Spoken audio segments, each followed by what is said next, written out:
help serve and to keep safe and secure in their homes and in their communities.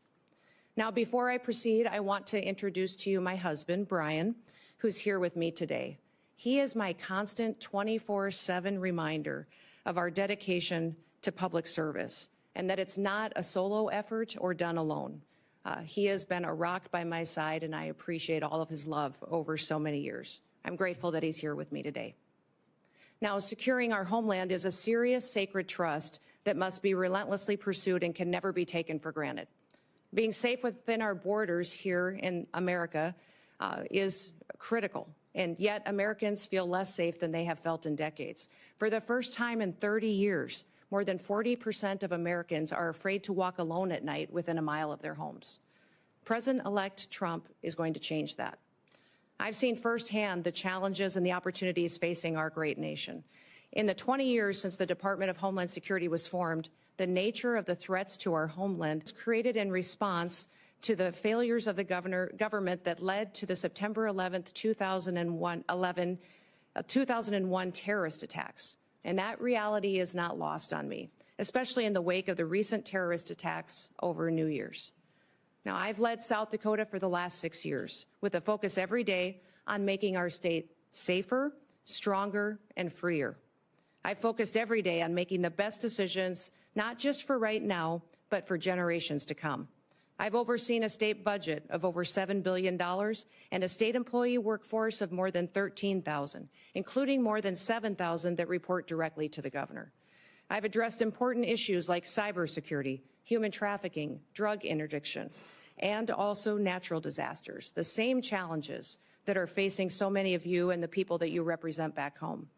I've secured our state and supported the rule of law. And if confirmed as the 8th Secretary, that is the same approach that I will take to leading the Department of Homeland Security. As we face the evolving threats of the 21st century, the mission and the success of DHS is more critical than ever. We must be vigilant and proactive and innovative to protect the homeland. The challenges in front of us are extremely significant, and we must secure our borders against illegal trafficking and immigration. We must safeguard our critical infrastructure to make sure that we're protected against cyber attacks, respond to natural disasters, and also terrorism. I firmly believe that we can meet those challenges head-on with resolve. Innovation, we can use collaboration with federal and with state partners. And, Senators, I want your input. Border security must remain a top priority. As a nation, we have the right and the responsibility to secure our borders against those who would do us harm. And we must create a fair and a lawful immigration system that is efficient and is effective and that reflects our values. He needs to achieve this mission because 2/3 of Americans support his immigration and border policies, including the majority of Hispanic Americans. I was the first governor to send National Guard troops to our southern border when Texas asked for help and when they were being overwhelmed by an unprecedented border crisis. If confirmed as Secretary, I'll ensure that our exceptional, extraordinary Border Patrol agents have all the tools and resources and support that they need to carry out their mission effectively. The same is true of my commitment to the outstanding men and women of the U.S. Immigration and Customs Enforcement. They are responsible for apprehending, detaining, and deporting illegal immigrants. And getting criminal aliens off of our streets and out of the country will help American communities be safer again. The bravery and the dedication of the Border Patrol and ICE are unmatched, and I will restore dignity to their work. The rising threat of cyber attacks also demands our utmost attention, and our critical infrastructure, from energy grids to financial institutions, is under constant attack by foreign adversaries and criminal actors. As Secretary, I will prioritize a comprehensive, whole-of-government approach to cybersecurity.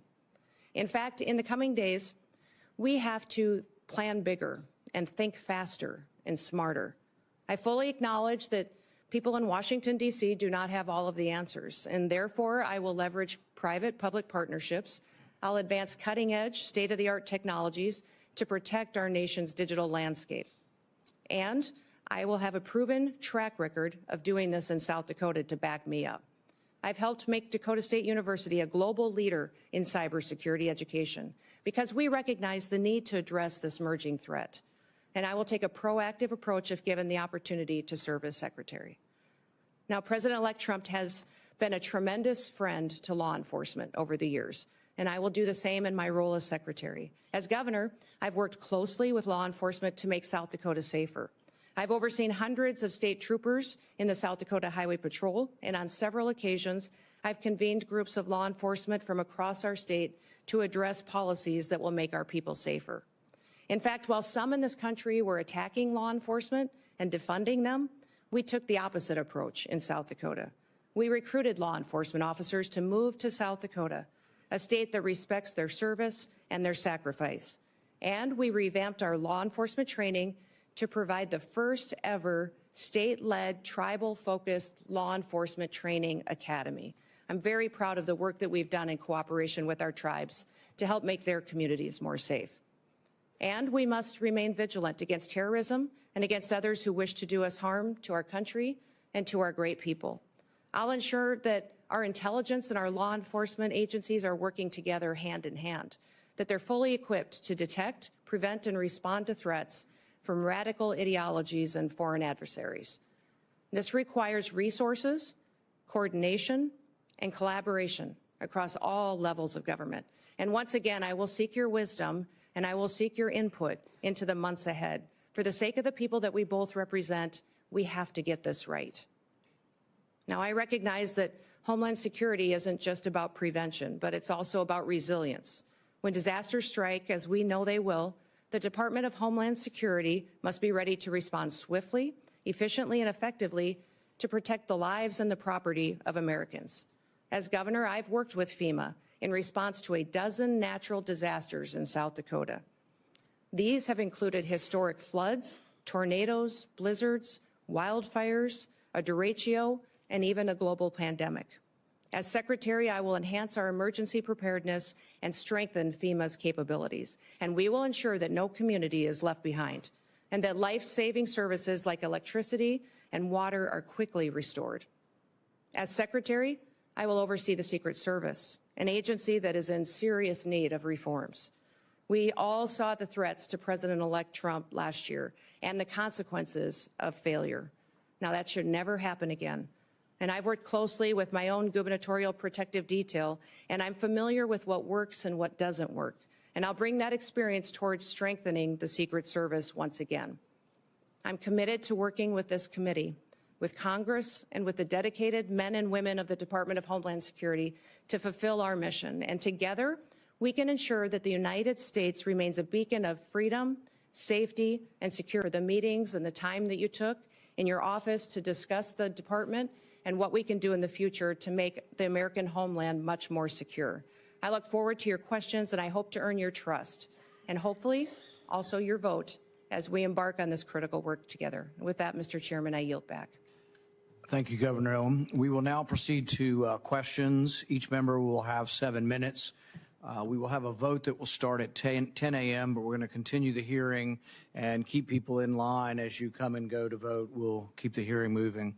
I want to be clear from the outset that we will not tolerate any disruptions. The Capitol Police have been asked to escort anyone immediately from the room if they disrupt the hearing. This is a standard question, Governor Noem, that we ask of all nominees. Governor Noem, do you agree without reservation to comply with any request or summons to appear and testify before any duly constituted committee of Congress if you are confirmed? Yes, Mr. Chairman. I'm going to reserve the rest of my time for my questions and go to Senator Peters. Thank you, Mr. Chairman.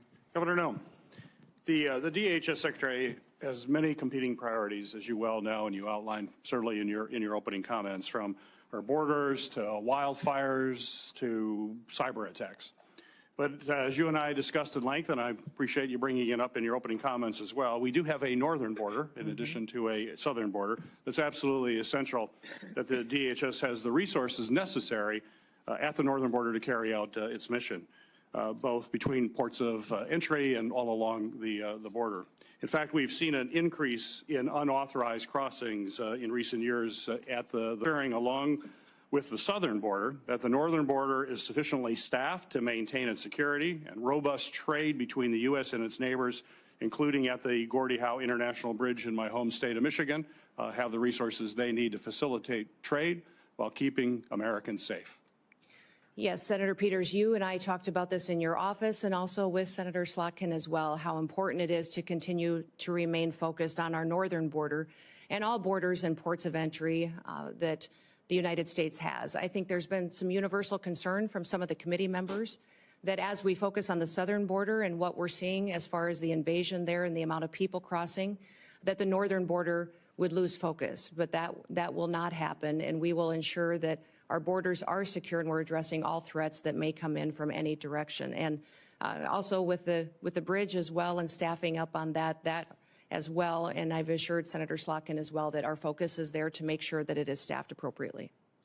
Very good. And as we discussed, the department is diligently working to stand up the Northern Border Mission Center at Selfridge Air National Guard Base in Michigan, following the authorization and funding that I was able to send border security missions and addressing evolving threats. So quick question, if confirmed, do you commit to working with me to fully build out the Northern Border Mission Center?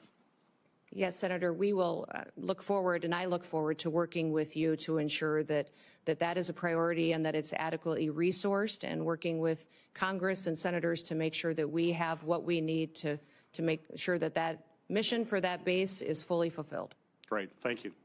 On New Year's, we witnessed two incidents that reminded us that terrorism and extremism remain serious threats to all Americans. Both DHS and the FBI have consistently said that the most persistent threat to the homeland is from U.S.-based individuals or small groups radicalized by a variety of ideologies, from white supremacy to ISIS to al-Qaeda. We must certainly continue to focus on people who are radicalized here in the United States with the intent of terrorizing our communities. So my question for you, ma'am, is how do you plan to address this threat of U.S.-based terrorists?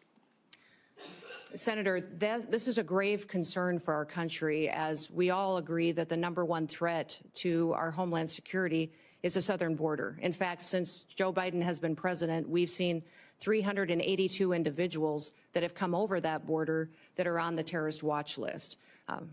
Behind me have the governor of Louisiana with me, and he and his state and people in this country went through a horrific event on New Year's Day, and one that we never want to see repeated again. But this governor behind me is concerned also about an upcoming event, which is the Super Bowl coming shortly, which we need to do all that we can to work together, that he has the reassurance that the federal government, that the Department of Homeland Security is prepared for known terrorists that have come over our border. We don't know necessarily where they are because of what has been happening under Joe Biden's policies. Now, President Trump obviously won the last election with a clear mandate, and that mandate is for the American people to secure that border. But also, we need to focus on domestic terrorism and homegrown terrorism, which you just referenced in your question. Homegrown terrorism is on the rise. We see more and more incidents of people that are U.S. citizens that have become radicalized, and knowing when people are leaving the country and coming back and changes to their behaviors and what their actions are is critically important. So the resources that the Department of Homeland Security has needs to be utilized as far as identifying those threats and being proactive to prevent them, but also protecting civil rights and liberties in that process, and making sure that the department is on mission to do what it was Congress and the Senate has given them. My hope is that Governor Landry and his staff and his people and the people that attend the Super Bowl know that the Department of Homeland Security is their partner, is on watch to protect them and to keep that event safe. I hope all Americans know that leadership has consequences. I hope that we can get through and get your support for this nomination and get confirmed quickly so that we can address the threats that we currently face and make sure we don't have any repeats of the day that we saw just starting this year on New Year's Day. In the last 2 years, we have seen increasingly aggressive and expansive cyber attacks against our federal agencies. Just last month, Chinese hackers infiltrated the Department of Treasury and stole classified documents. So given these concerning trends by the PRC to hold our federal networks hostage, do you believe that federal agencies should be required to implement cybersecurity upgrades and maintain the highest cybersecurity standards to protect sensitive or classified data and U.S. citizen information as well? Well, Senator, the mission of CISA, which is the Cybersecurity and Infrastructure agency, the mission of it is to hunt and harden. It's to find those bad actors and help work with local and state infrastructure, critical infrastructure entities, so that they can help them be prepared for such cyber attacks, and that they can make sure that they're hardening their systems to protect them in the future, recognizing the vulnerabilities that they have. CISA's gotten far off mission. They're using their resources in ways that was never intended. The misinformation and disinformation that they have stuck their toe into and meddled with should be refocused back onto what their job is, and that is to support critical infrastructure and to help our local and small businesses and critical infrastructure at the state level to have the resources and be prepared for those cyber attacks that they will face. You know, Salt Typhoon was a campaign of espionage by the PRC in China against our telecoms, where large amount of data was stolen and taken, and people's private information was taken as well. And we've also seen China and the PRC go after our critical infrastructure with the Volt Typhoon hack. And that was extremely dangerous because there was no reason for them to do that, just to steal people's data and information. The reason for them to go after that was to control our critical infrastructure, for the ability to see if they could shut down a water plant, a utility company, and that was to cripple our country. So these threats are real. CISA needs to be much more effective, smaller, more nimble, to really fulfill their mission, which is to hunt and to help harden our nation's critical infrastructure. Thank you. Thank you. Thank you. Senator Scott. Governor Noem, congratulations on your nomination. Thank you. I think you're going to do a great job. I think it's great that you're a governor and you bring that expertise to the table. So I just went through the campaign to get reelected, and it was after the Butler shooting. I'd asked people, I said, at all my events, I say, raise your hand if you think the acting director of the Secret Service is going to tell us what happened. Not one person. I said, what about Secretary Mayorkas? You know, he's running HHS. What do you think? Or Homeland Security. What do you think? I said, how about Christopher Wray? You know, head of the FBI? Not one person. Can you just talk about the importance of transparency and accountability in government and how you're going to bring that to the table? Yeah, Senator Scott, thank you for that question, because that's what I have found across the country as well. And I know it's certainly true in my home state of South Dakota, is that people don't trust the federal government. They don't trust our leadership and this current administration that's in the White House right now to tell them the truth. To tell them the truth about what the threats really are, about our agencies and departments, when there are failures, addressing them and fixing it. The Secret Service is one of those perfect examples. They need leadership that understands why that Secret Service was created and what it needs to do. There's two elements really that the Secret Service is tasked with, and that is protective detail and then also investigations. Yet we see investigators within the Secret Service out there investigating antiquities and other things that are off mission when they should be focused on making sure we're addressing national security events with the protocols that are necessary and protecting the individuals that they're charged with and getting that skill set and training that are necessary. That's been compromised by not having enough people there and being adequately staffed and resourced. But frankly, the leadership hasn't been honest about talking about it. We saw this with the drones over New Jersey as well, the federal government not answering the questions from the public. And when they finally got a straight answer out of President Trump, they felt reassured that somebody recognized that this was something they were questioning and that they deserved answers. My goal and my mission is to build trust. We will undertake a large job and a large duty that we have to fulfill, that the American people expect us to do, by securing our border, to make sure that our nation is a nation with borders, or we're no nation at all, and that we are making sure that those criminal actors that are perpetuating violence in our communities and in our cities and towns and states are removed from this country, that there's consequences for breaking the law in our country again. There has to be consequences, because when Americans break the law, there's consequences. And why would we ever allow someone to come in from another country and not allow them and not have consequences, or allow them to continue to go forward and to commit rape and murders and break other laws that endanger our society? So we've had over 13,000 murders that are loose in this country that have come over that border. We've had almost 16,000 rapists and sexual assault perpetuators that are loose in this country right now. 425,000 plus people have criminal convictions that are here illegally in this country that our current administration is doing nothing to round them up and get them out of our country. We will be doing that immediately, and that will be the priority. And that is one of the reasons that today the American people have lost their trust. President Trump will build it back and know that their federal government is accountable. So Joe Biden completely opened our southern border and dismantled our entire immigration system. As a former governor, I know that when the federal government policies are broken and failing Americans, you see the impacts in your state, just like I did when I was a governor. And you take the steps since done that.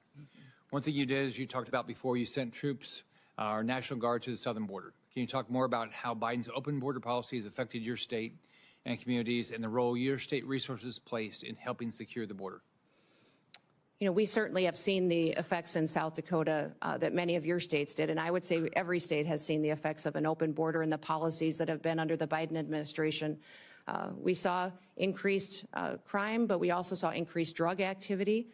We saw cartel and their affiliates moving into our state to proliferate trafficking, and we saw people being victimized and a lack of accountability with the federal government. So when Texas was addressing the situation and asked other governors for help, we sent help. I know many of the other governors at the time were sending law enforcement, but I made the decision that at that time that it was more appropriate to send the National Guard, that our National Guard could be activated under Title 32 and sent to assist another state from the invasion that was happening, and because the National Guard is trained for just such a mission. Because of this invasion, that it is a war zone down there with what they are going to see, the threats that they would see, and that they are trained specifically to interact with other agencies. The National Guard could do that seamlessly, and their families and their communities are normalized to them being deployed. So we have in South Dakota deployed our National Guard to the southern border 8 different times. 2 of them were federal deployments that the Biden administration sent them down there. One was to send our Lakota helicopters, which were used for surveillance in the drug interdiction that was going on down there. But 6 other times I sent them under state activation to partner with Texas and other states in securing our southern border. They did security operations. They also did building of the wall and partnered with Texas, recognizing the failures of the federal government. The failures of the federal government are significant, and we've seen our families and communities devastated by those effects, by the drug epidemic, by the trafficking that's going on, the increased crime. And we recognize that just because the federal government wasn't doing their job, we could not fail our state. And I needed to protect the people of South Dakota, and the people of South Dakota were overwhelmingly supportive of these deployments and very proud of our National Guard. When I was governor, and I said, I'd like to know if you're going to send refugees to my state, that you give us some background on them. You know, I assume you vetted them and tell us what's going on. You have to tell me, but you ought to tell our state law enforcement and our local law enforcement. All right, that they said, go jump in the lake. They're meaner than that, but they said, go, you know, you have no rights as a governor, which had made no sense. We had over 70,000 people come here after Afghanistan on planes into this country, completely unvetted. All right, they've never given our governors any information. So would you change that? Yes, the communication between states and the federal government has been absolutely broken. And that's what I love about this committee is you do have governors sitting on this committee that have been in that role as a commander-in-chief and have the responsibility for being the CEOs of their state. It's a different perspective than serving. I served in Congress too, and both are extremely important, and they're just different in that responsibility that weighs on your shoulder. I often told folks that that is the thing that most times, if something was going to keep me up at night, it was the responsibility that I had being commander-in-chief, recognizing the decisions that I made. And I'm sure you had this feeling as well, Senator Scott, as governor, that impacted those families, those soldiers, and it impacted their communities when we pulled them out, and the importance of that. And when they were bringing refugees into the country, I as well communicated that to the federal government. They were bringing refugees, and I asked how they were vetted, how we were working with their home countries to find out who they really were, what their intentions were, and why they were coming to the United States, and received no information from this administration, that vetting process was being done, that we knew where they're going. In fact, they kept us in the dark and didn't communicate to us even what states and where those refugees were being placed. So that is something that we need to. Communication especially with the governor, so that we can coordinate to ensure that it's the right thing for that state. Thank you. Senator Hassan. Thank you, Mr. Chair, and welcome, Governor Noem. Really appreciate you being here. Welcome to your family as well. Thank you. And families do share in this kind of public service, and we appreciate them very much.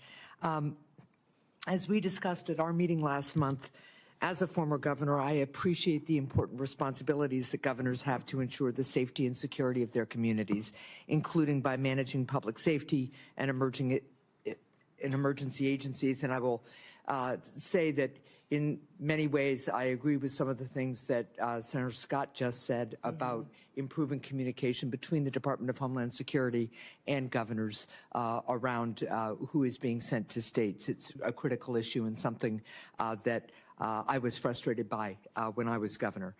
So I look forward to hearing more today about your priorities, if confirmed, about how your experience as governor would help you run the Department of Homeland Security. Let me just start by following up with a question that Senator Peters had also touched on. We have recently in New Hampshire seen a dramatic increase in unauthorized border crossings at the northern border.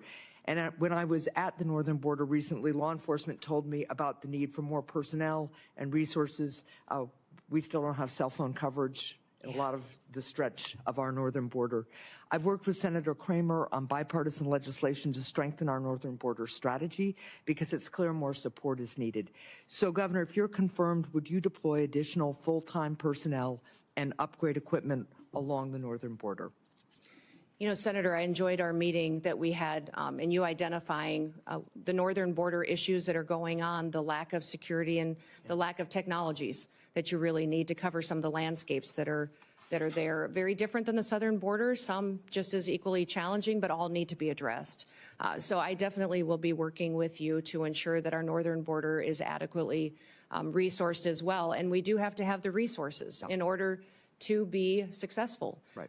That's something I want to work with Congress, with the Senate and the House on to ensure that the resources are there to meet the challenges that we have. We have not fully utilized the technologies that are available that are necessary to really secure this country and to compete with those bad actors which wish to infiltrate our country. And having the ability to utilize them will make us much more safe. So I'll work with you most definitely in ensuring the northern border is protected. Well, I appreciate that. And I just note, too, that at the same time, there's real concern in New Hampshire and all along the northern border that we strengthen the border and have the resources we need. We also have a really strong economic relationship with our our friends to the north and a lot of family relationships. So I think it's important that we're smart in the deployment of technology. We don't want to impede that flow of economy and people that's lawful, but we do want to make sure that we have the resources we need. I want to turn to the southern border now. At the southern border, we need significant technological investments to support law enforcement personnel in their efforts to catch fentanyl smugglers, to stop human traffickers, and seize the cash and illegal guns that criminals traffic southward to the cartels. And we talked about this a little bit. There's bipartisan support for these investments, and I've worked with colleagues, including Senators Langford and Cornyn, on legislation around these issues. Governor Noem, could you identify specific technological investments that you would make at the southern border, and are you willing to work with me on increasing southbound inspections if you're confirmed? Yes, certainly, Senator. You've heard President Trump talk about the need to build a wall. And the wall and infrastructure is critically important, but also at our 382 legal ports of entry, we need to have technologies so that flow can happen north and south, and it can happen in a legal manner to ensure that our commerce can continue to operate and that we can continue to make sure that we're also secure. I think de minimis shipments are a concern, and the need to look at those, and scanners, surveillance operations. There's new technologies out there to cooperate with satellites in some area where the topography does not necessarily facilitate having actual infrastructure, and then also the ability to make sure that we're utilizing that technology that allows us to act north and ensuring that we're stopping that before it has the chance to supply those cartel and bad actors that would come in. Yeah, I really appreciate that, because the southbound flow, particularly of cash and weapons, fuels the cartels and strengthens them. Absolutely. And it's something that we really have to focus on. I also want to follow up on the issue of cybersecurity. Recently, criminals launched a successful cyber attack on PowerSchool, a cloud-based record management system that contains personal information about tens of millions of kindergartners through high school seniors, including many students and teachers in New Hampshire. This cyber attack on PowerSchool comes as schools and local governments across the country have seen a surge in cyber attacks on their systems. And when a small school of maybe a couple of thousand system, maybe 1,000 students or so has to pay $2 million in ransom. I want you to think about what that does to one of our small communities, right? So Governor Noem, if you're confirmed, how will you empower the Cybersecurity and Infrastructure Security Agency to improve the cybersecurity of state and local governments in the United States? Well, thank you, Senator. If I am confirmed and have the opportunity to serve as secretary of this department, I'll be following the Constitution and the rule of law, and then getting these departments back on mission to why they were created and why they are existing. What CISA should be doing is helping those small entities, those schools, those local city governments, the state governments, and the small businesses that are critical infrastructure that don't have the resources to stay on top of the critical protections that they need to enact. Well, let me follow up just quickly on that one point. It's something we discussed when we had our meeting. I worked with Senator Cornyn on a bipartisan bill that became law, a cybersecurity grant program for state and local governments. This is in addition to each state getting a cyber coordinator to help on the ground. We discussed this program, and I know you as governor had some reservations about the structure of the program. But if confirmed, will you participate in the program? And I hope that as we work on the concerns you have, you'd work with me to adjust and reauthorize the program. Yes. All grants within the department will be evaluated when I come in and be looked at to see what we can do to make sure that they're actually fulfilling the mission to which they were established.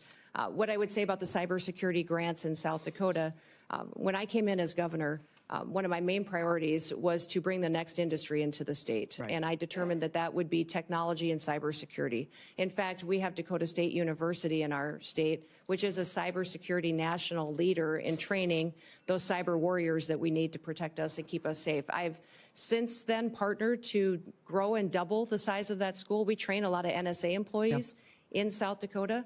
And so understanding cybersecurity and my experience in that, I think, is critically important to the department and bringing it to the table to do this. You talked about why we didn't take that cybersecurity grant in South Dakota, and it's because the requirements of that grant would have caused me to grow my state government.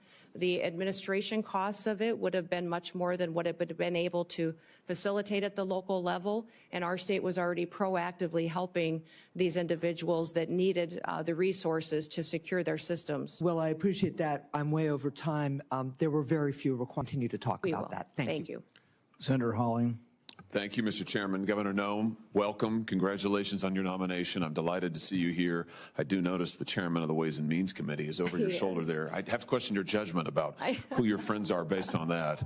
The great chairman from the state of Missouri. It's fantastic to have you here. You know, the Department of Homeland Security is not particularly old, but you already have what I hope will soon be the distinction of succeeding the worst secretary in the history of the Department of Homeland Security. Alejandro Mayorkas has been an absolute disgrace to that department and frankly to this country.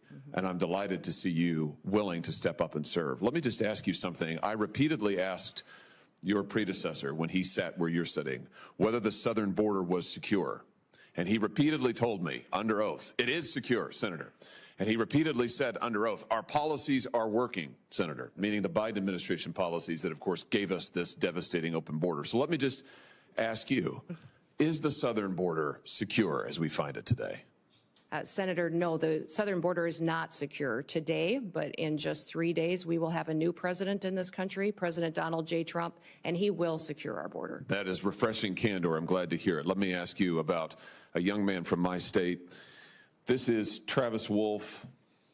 He was 12 years old when he was killed just over a year ago by an illegal migrant who mowed him down, and I choose my words carefully, mowed him down in a motor vehicle, hit him head on, doing 75 in a 40. killed him. Others were severely injured. Just yesterday, a witness sitting where you are sitting today told this committee that migrant crime is, and I quote, not an actual concern. Not an actual concern. In a hearing before this committee advising us to drop the Lake and Riley Act and not focus on migrant crime. You know, in my state, with the death of people like Travis Wolf and Officer David Lee, who was assaulted and killed in St. Louis, and officers in Kansas City who have been assaulted by illegal migrants, and others who have been carjacked and stabbed, would you agree with me that migrant crime sure as heck is an actual concern and that you intend to do something about it? Yes, Senator, absolutely. And I am so sorry about Travis and my prayers go out to his family. I can't even imagine what that is like. And thank you for telling his story, because there's so many families in this country that have that same story.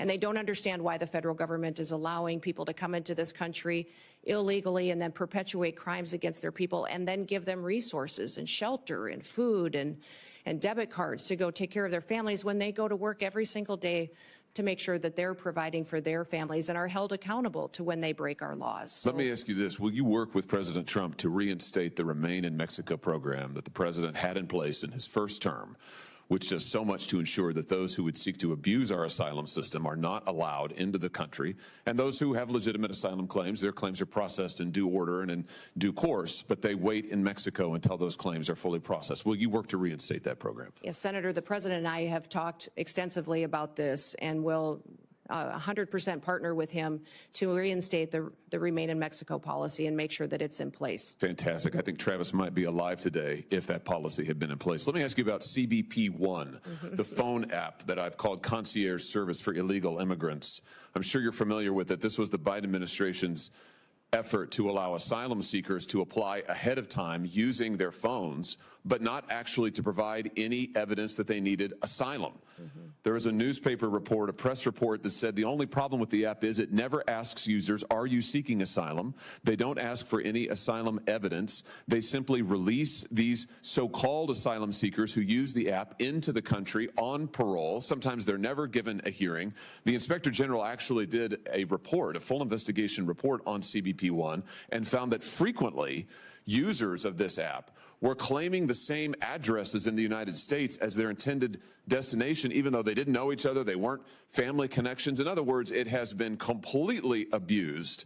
And the idea that the federal government would pay for this kind of concierge service for illegals, I think, is outrageous. Will you end the use of the CBP One app? Yes, Senator, if confirmed, and I have the opportunity to be secretary on day one, CBP One will be shut down. There's data and information in there that we will preserve so that we can ensure we know who's coming into this country and who's already here that we need to go find, but also we make sure that there's another program, CHNV, which I'm sure you're very familiar with, where our federal government actually paid to fly people into this country directly from other countries without any vetting or knowing who they are. So there's several of these programs that need to be eliminated, and we need to ensure that we're following legal immigration laws. I'm glad you just mentioned CHNV. This is a mass parole program. Of course, as you know, our law allows parole in only very limited circumstances. There are two circumstances, and it requires case-by-case evaluation.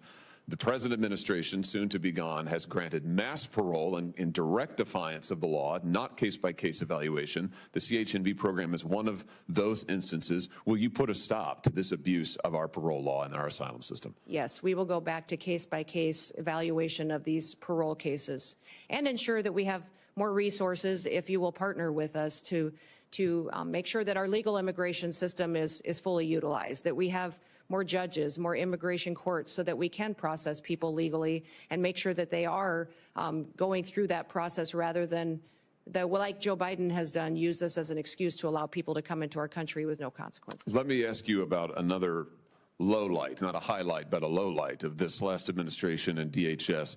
Your predecessor, the current Secretary of DHS, established a disinformation board using taxpayer resources to police speech on the internet and elsewhere, to tag American citizens' viewpoints, including having them removed and perhaps penalized. This has got to be the darkest chapter, I think, in DHS's short history.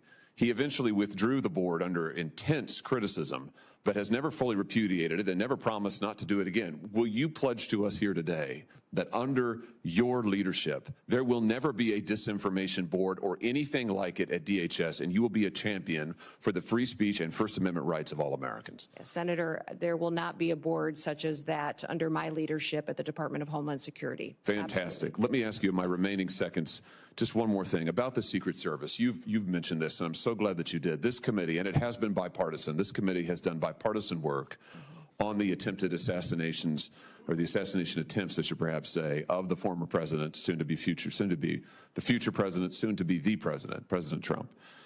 We were stymied at every turn. And I should use the present tense. We are currently being stymied at every turn by the current Secret Service leadership and, frankly, by the leadership of DHS, who have refused to turn over documents, who refused to make people available for interviews. We finally had to pass my own law in this committee, which we unanimously adopted, a law, a statute, mind you, which would require DHS and Secret Service to turn over relevant information to us about the assassination attempts. It's unbelievable.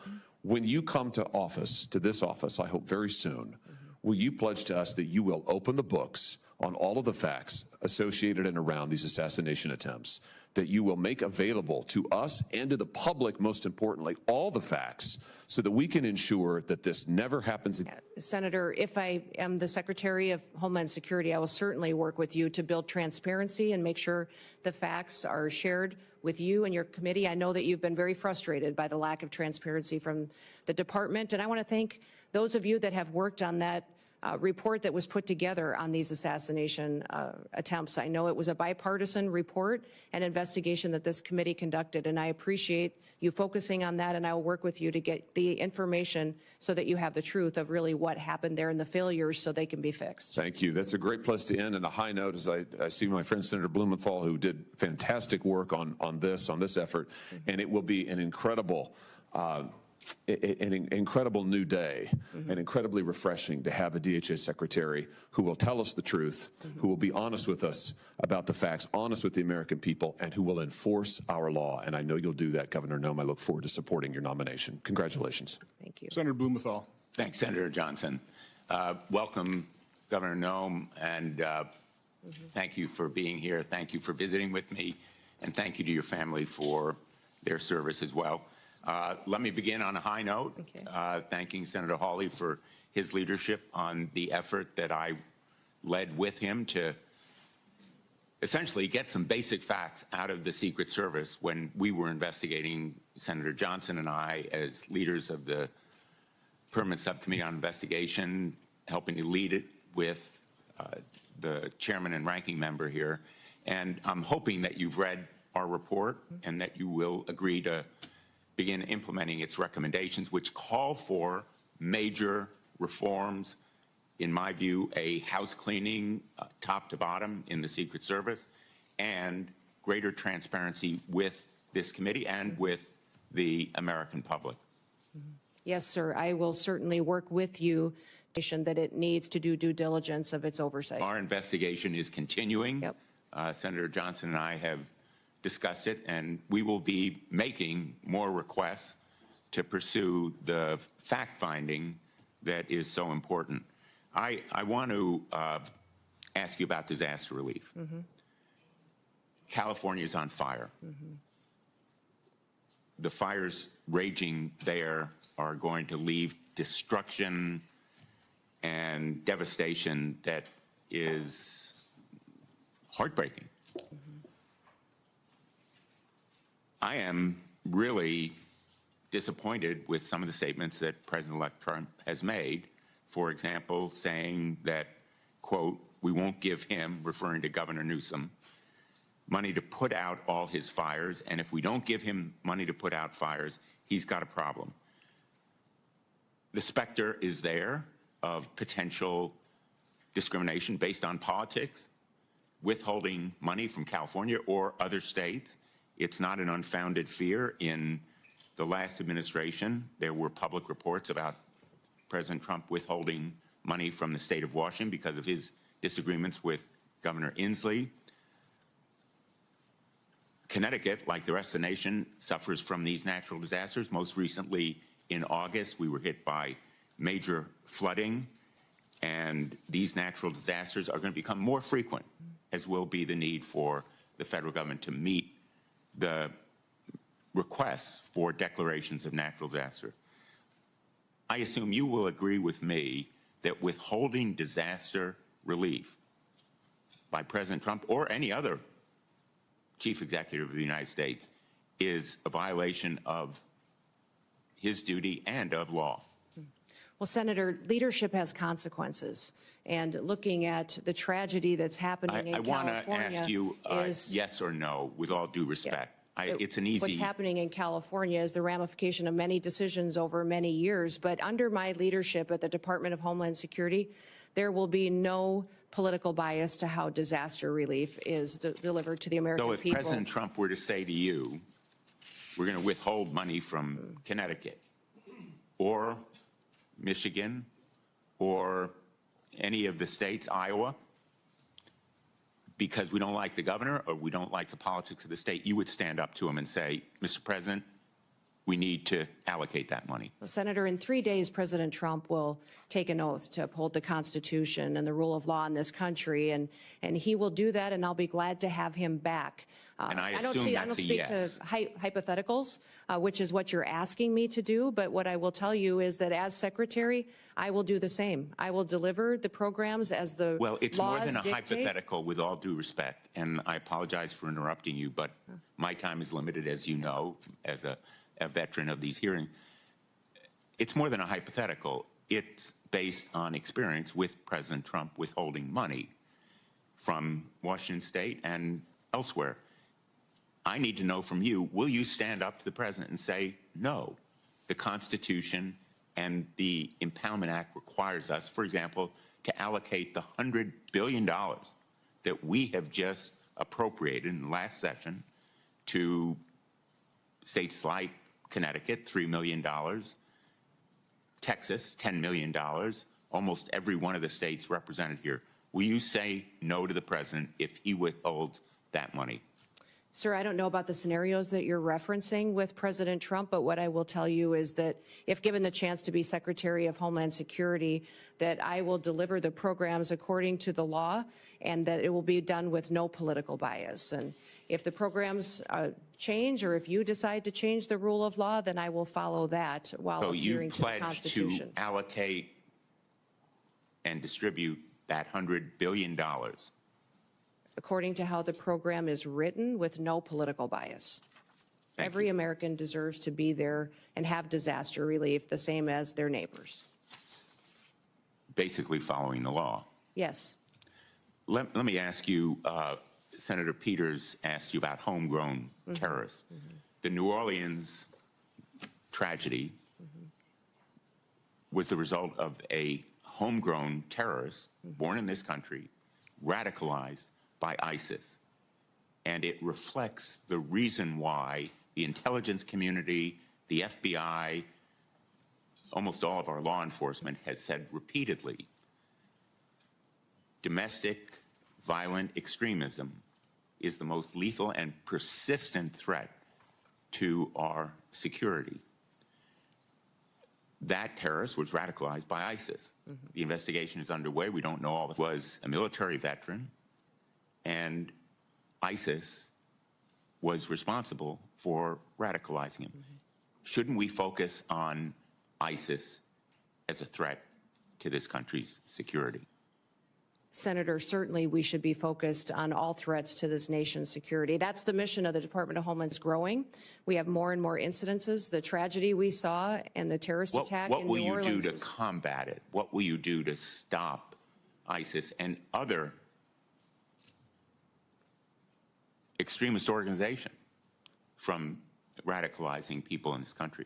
Well, certainly, Senator, I'll continue to work with the administration and our partners and the Department of Defense, the intelligence agencies, also within Secretary of State and the other branches and cabinet officials to make sure we're bringing all resources to bear to identify and to stop these types of terrorist activities. What I would say is the cybersecurity and intelligence elements that we have within the Department of Homeland Security have been incredibly siloed. They have not communicated with other intelligence agencies like they should and partnered. INA has some interaction, but not enough. And we also need to have CISA have interaction with the FBI, CIA to make sure they're working together to stop these types of threats and identify when they're growing among our citizens and how they become radicalized. Expired. This area of questioning, I think, is supremely important. I know there's a lot of focus on the border. We all want more border security. We want to stop migrant crime, but let's not take our eye off the ball. The governor of Louisiana for the Super Bowl ought to be really riveted on the potential for homegrown terrorism as a threat. And I hope that you will help him and other governors to do their duty to protect the people of the United States from that homegrown terrorist threat. Thank you. I look forward to working Senator with you. Ernst. Thank you, Senator Johnson. Governor Noem, thank you so much for being here today. And I want to thank you for your continuing service, the service that you had as a member of Congress, the service that you have displayed as a governor of the great state of South Dakota, our neighbor to the northwest, and for being willing to step up and take on this immense responsibility. So thank you so very much. We had such a good discussion when you came to my office in the last several weeks, and we talked about the importance of securing our border and fixing our broken immigration system. And I'd like to start today by sharing a story about one of my constituents from Council Bluffs, Iowa. And what we have seen through this broken border is tragedy that strikes so many families across the United States. So very similar to the story that was shared by my colleague from Missouri with his constituent, Mr. Wolf. I have a young woman by the name of Sarah Root who encountered tragedy on January 31st, 9 years ago. So Sarah Root was struck and killed by an illegal immigrant who was drunk driving. He was driving at 3 times the legal limit of alcohol. And Sarah's killer was bonded out before the Roots laid her to rest. He fled the country and has not been seen or heard from since. The Root family has not seen justice. So, Governor, how do you plan to prioritize the detention and deportation of illegal immigrants like Sarah's killer? Well, yes, her and her family and the entire state of Iowa and our country. President Trump is focused on making sure that these types of situations don't happen again, that we don't continue to lose our children and our family members to illegal immigrants that come in and perpetuate crime and with no accountability, and then are released with no consequences. So the number one priority of the president is to secure the border and to deport these criminal actors immediately and as soon as possible. They will be the number one priority to make our communities safer and so that we don't have this kind of situation going forward. In fact, people, I think when they first heard my name being mentioned and nominated for the Department of Homeland Security, maybe thought it was a little bit of a surprise. Like, oh, I didn't think about Kristi doing that job. But I tell people the reason that I asked for it is because I knew it was the president's number one priority. I knew that it needed to have someone in the position that would do what the president promised the American people, would be strong enough to do it, and follow through to make sure that we're protecting our communities and America, but that also came at it from a perspective of how these families feel, that was a wife and a mom and a grandmother, and would be able to stand up and communicate to the American people what we were doing and why we were, because it's what they asked us to do. I have 3 grandchildren and 1 more on the way, and when I look at little Miss Addie every day, I just think, what kind of a country is she going to grow up in? What kind of a country will we leave her and her brother and his sister? And I don't want them to think that their grandma sat on the sidelines and didn't do all that she could. So I will enforce the Constitution. We'll make sure that when people enact horrific things like this that happened to Sarah and her family, that there will be consequences for it. Yeah, absolutely. And as a fellow grandma, I know that you are perfectly positioned to enforce this. I do want to move on to another topic that we visited about in my office. So I'm the founder and the chair of the DOJ Senate caucus. And so we do need greater government efficiency. And I do believe in order to do that, we need less of our employees teleworking and more of those government workers back in the office working for our constituents. And to that end, it ties together then too. We just found out that the Treasury Department had a cyber attack on December 8th from China. And no surprise here, they access servers through work from home software. So it all ties together. We need more people back in the offices, making sure that any communications are secured, any work is secured.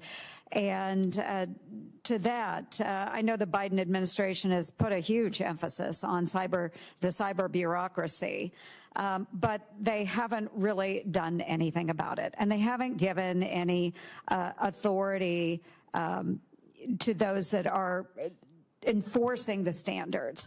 So we need to enforce the standards that are set forth to make sure the cybersecurity is truly there.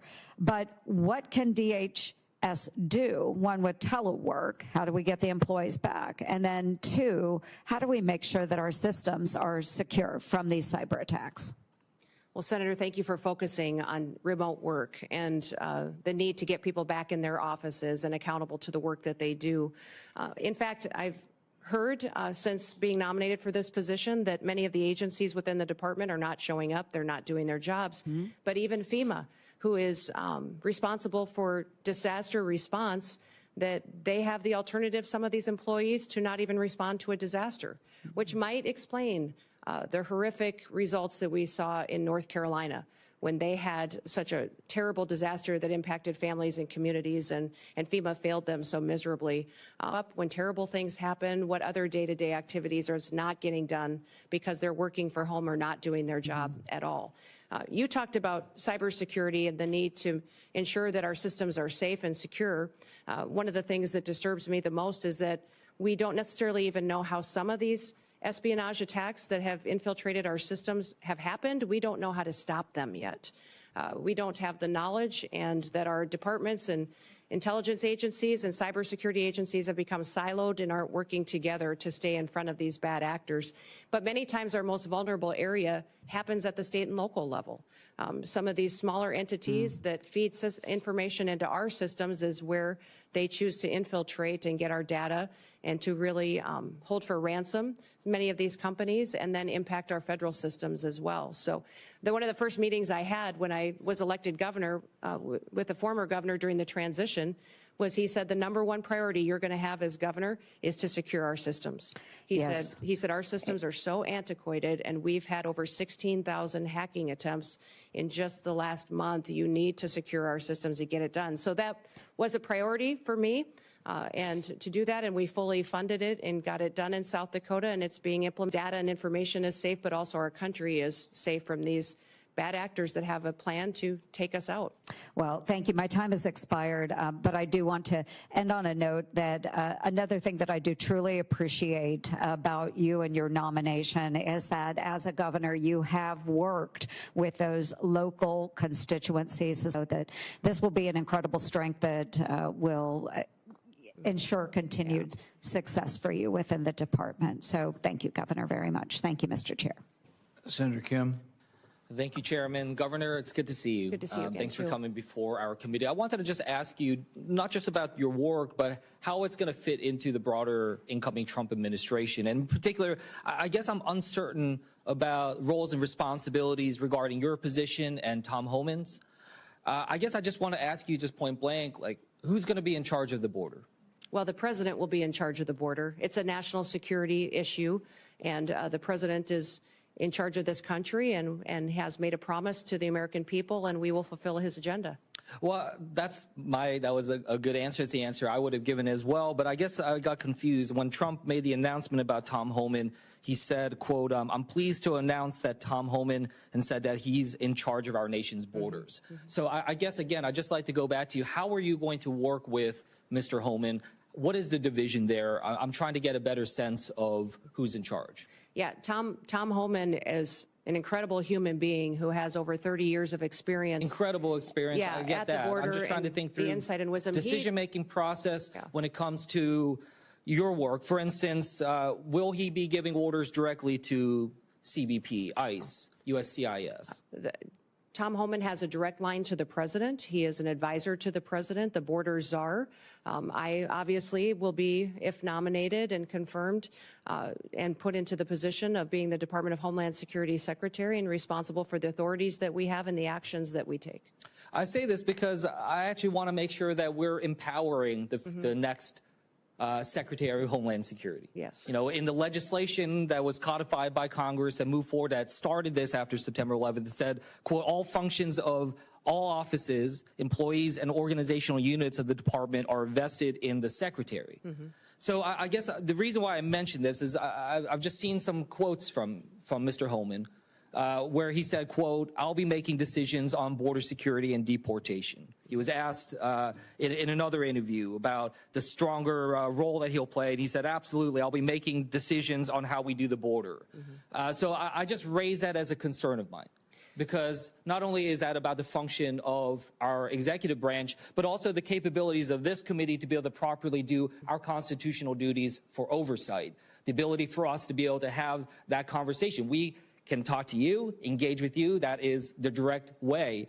But if he is going to be making decisions, then he should come before this committee as well. And I know that that's something where, as far as I know, his role will be directly at the White House, is not something that will be under the purview directly of this committee. So I just wanted to raise those concerns. Yeah, Tom and I work very well together and talk and communicate all the time, and we'll be working together on a daily basis when we're in our positions under the new administration. And I would say there's no authorities being planned to be taken away from the department or myself if I'm in the role, and but we'll it sends continue some to mixed oversee signals. CBP. You can understand how people in my home state, maybe around the country, when they hear Mr. Homan saying, I'm making the decisions, when they hear President-elect Trump say he's in charge of our border. So, I urge, that we're going to try to do our best to try to make sure we're empowering the department. Well, thank you, Senator, and we'll make sure you have all the information that you need. And Tom working directly with the president and I working directly with the president hope to help you get all that you need to reassured that the authorities will stay the same as they currently are, but we will continue to work to secure that border and make sure that we're working together in that way. I want to just switch gears about you raised the concerns about terrorism, especially foreign terrorist groups. I guess I just want to ask you, what are the major foreign terrorist groups that are, well, first of all, what are the major foreign terrorist groups that are out there that we're tracking? Which are the ones that are concerns to us in terms of potentially trying to inspire or coordinate an attack upon us? And if you can just give me a sense of what their current capabilities are to try to enact that.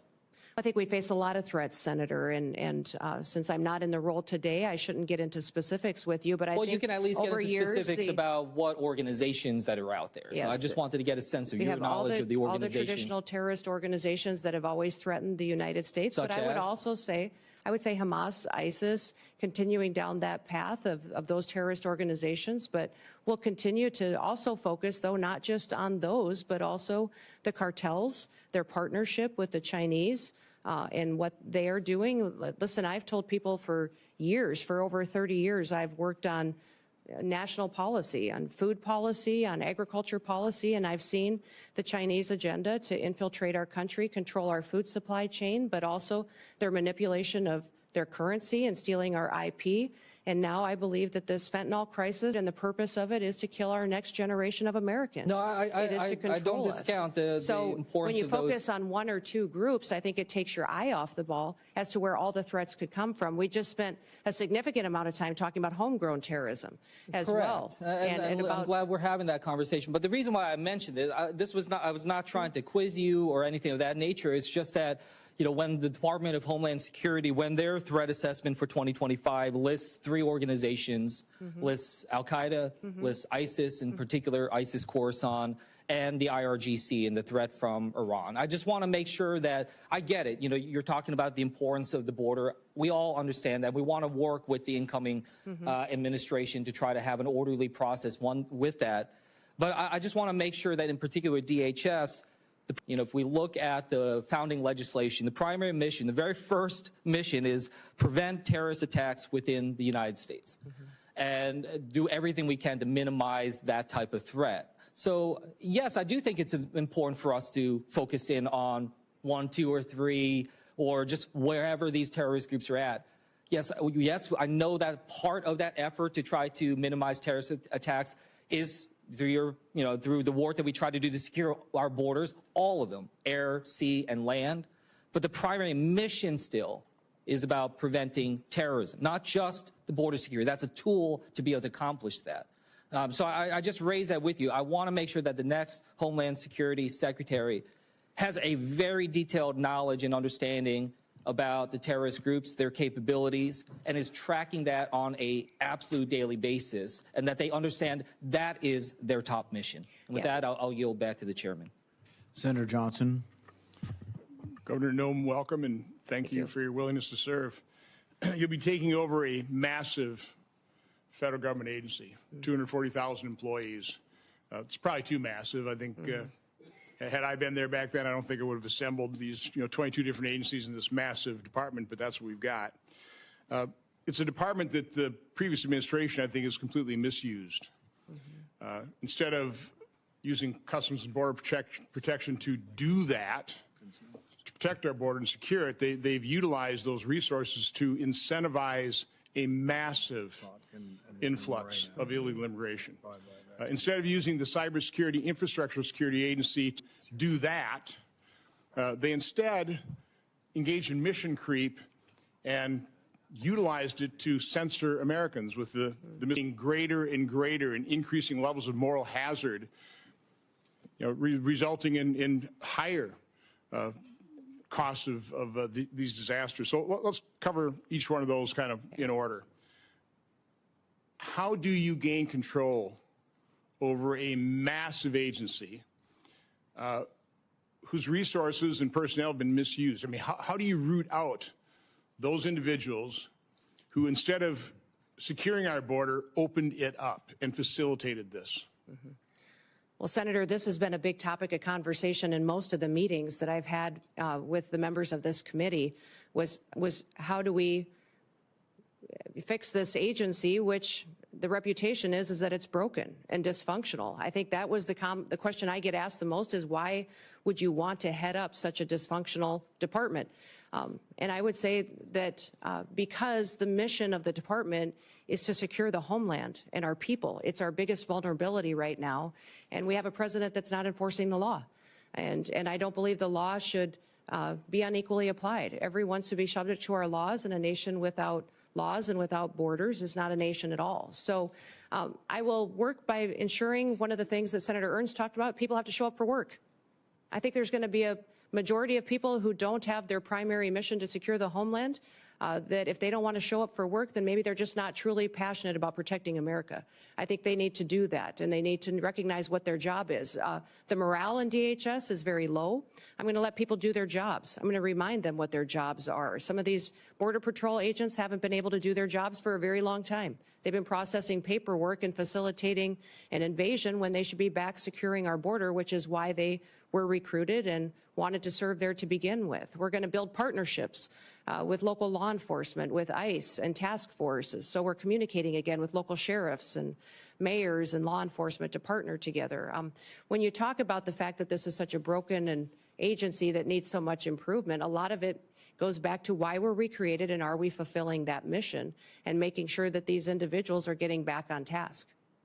So under my chairmanship and under the Trump administration, we did rename a part of DHS, the Cybersecurity Information Security Agency. I in no way, shape, or form ever contemplated that the sub-agency within DHS that was really focused on securing us against the cyber threats and other threats to our infrastructure would ever be used to violate the Constitution the way it was used to violate the Constitution under the Biden administration. This administration has been completely opaque. We do not have the information to know and the communication in terms of what all happened here. So my question relates to how they misused CISA. Will you commit to providing the transparency, providing the information, investigate it yourself, but provide this committee, my subcommittee, the information to expose the truth to the American public, but even more importantly, propose a piece of legislation based on our investigation, based on those results, to fix it so that no administration can ever misuse the language of the law to commit that kind of unconstitutional act and violate people's First Amendment rights. Yeah, Senator, I look forward to working with you on that. And I think what we saw during the COVID pandemic, the actions of CISA, their misinformation and disinformation campaign, the materials they were putting out was shocking. Shocking at what they were doing to decide what was truth, what wasn't, and how they were trying to manipulate the American people. We saw it in elections, and Russia influence as well. And so ensuring that they can't do that in the future under any administration would be a priority, that they stay doing what they're supposed to do, and hardening our systems and working with local officials to do that is a priority. And I'd look forward to working with you on legislation should you wish to rein them in. So the first step in that process is to expose the truth, to find out who these bad actors were, expose who they were, hold them accountable. I mean, that is crucial that we take that first step. So again, look forward to working with you on that. You know, the tragedy of the California fires, the more we learn, the more we understand that not only was it predictable, it was predicted, which means it was preventable. Again, you're not going to be, you can't prevent the initiation of those fires, but you certainly can prevent them from raging into the tragedy that they became, the dozens of people who've lost their lives, the hundreds of billions of dollars worth of property damage. It's not just California, though. I mean, again, that was grotesque mismanagement. That could have been prevented. You can't prevent a hurricane. You can't prevent floods. But you certainly can try and start reducing the moral hazard that we've allowed to explode, quite honestly, by the federal government rushing in immediately, no questions asked, just tell us how big a check you want. What can you do in your new role to try and start reducing over time the moral hazard that we have created in this country with federal disaster relief? Well, Senator, emergencies and disasters are always locally led. They're led by the local communities and leaders, and that's because they're much more responsive and much better informed on how to bring relief and to get those emergency services there to meet the need. Then it's state supported and federally resourced. Which means that when we come in, that we're supporting what the mission is, what those emergency operations and plans are that the local city and county and then also the state has implemented and do what we can to fulfill the mission of our programs. One of the things that FEMA is not doing today that I think we should be doing is streamlining communications. We saw this in New Orleans. We saw it in other terrorist attacks in the country. And you just referenced it as well about the American people not getting the truth, senators not getting the truth and the transparency that we need, is that I believe FEMA can always put out a blueprint for what a response would be should something terrible happen. And when we look at the Secret Service, what happened in Butler, we saw that communication was an issue, that the Secret Service wasn't communicating and balls were getting dropped with local authorities, local law enforcement, and we can put forward a blueprint for how communication can happen and be streamlined between the federal government, the state, and the local entities, so that should something happen, this is how we talk to each other, to make sure that the public has the facts, they're not getting misinformation, which happened with the New Orleans terror attack just recently, but also up in Pennsylvania as well. That blueprint is what we do at the state level that FEMA has failed to do, to proactively educate the public on what everybody's roles are, what we do should something happen, whether it be a natural disaster or a terrorist attack or an emergency response is needed, that we can put out those blueprints ahead of time, educate people, train those local entities, which they currently do to a certain extent today, but not good enough to really know that not only can the resources be pre-deployed in many of these situations so that they're more readily accessible, but also how are we going to communicate and make sure everybody's on the same page so that we can be much more efficient. I wish that we would have had different leadership and a different governor in California, or we might have a different result there. But in the Department of Homeland Security, we can do all that we can to make sure that the people that live in California know that they're going to get a response from the federal failure and leadership like we've seen. Well, thank you and good luck. You bet. Since Senator Johnson brought up California fires, I have to interject here. We talked about burn policies. You know, these are local policies, how we try to not have so much brush and things like that. They're also next to the largest body of water in the world, the Pacific Ocean. So I see these homes all burning on the beach in Malibu, and I'm like, wow, if they just, you start sucking the water out of the Pacific Ocean, but you could do more than that. You could pump it and put it in cisterns up in the hills a mile or two in. You know, it doesn't rain very much there, but why don't they take the ocean? Once again, bad local government. Senator Gallego. Thank you, Chairman. Thank you, Governor, for your attendance, and I appreciate us meeting last week and our frank conversation.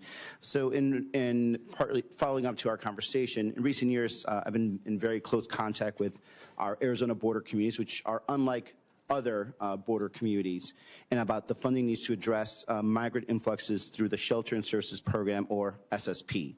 Without this funding, border communities must bear all the financial burden for national immigration challenges and the broken border in general. So that means police, fire, hospital systems, in general, anything of that. And at the same time, they will also face the potential challenges of street releases. And again, these are very small towns on the border, so having thousands of people being released becomes both burdensome, security issues, and just not fair to them.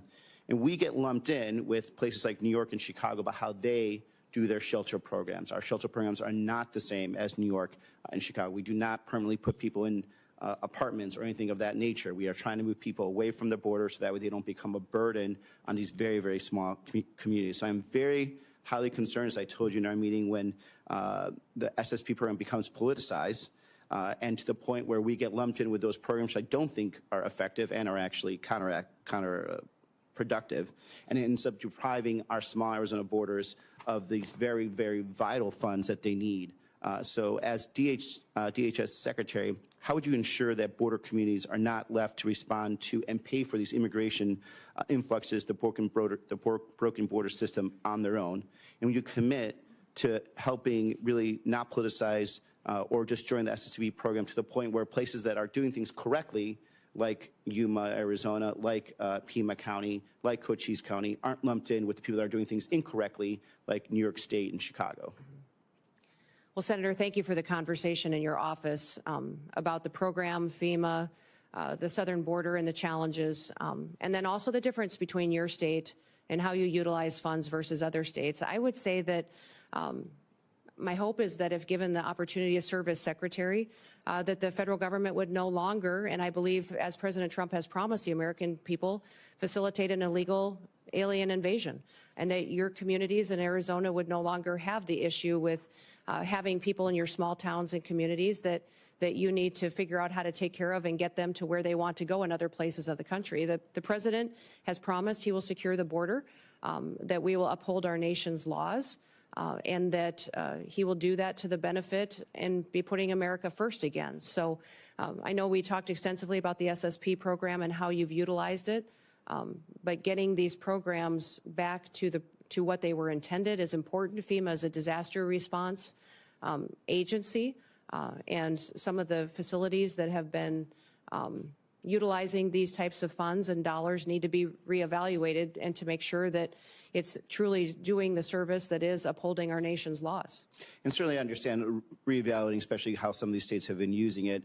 And in an ideal world, we don't have to have a program like that because we don't have this mass of humanity that's coming towards our borders. But even under the first Trump administration, we actually still needed it also. So this is why my concern is to not get rid of this program because, again, these small communities, I'm talking communities of maybe 10,000 people, maybe only 6 or 7 cops are going to end up really bearing not a big state. We can't really compensate for those types of losses. These small communities are also largely in, you come from a rural state, counties that are largely rural with a lot of federal land, so they actually don't even have a tax base. So when the broken immigration system sends people to these borders and we end up not having to have enough, these communities don't have enough money to pay for cops, firefighters, overtime for hospital systems, it's that type of program that keeps us keeps these small communities afloat. So I just want to make sure, you know, that again, this does not become politicized, and that we are kept separate from, I think, the mistakes that other states have taken on.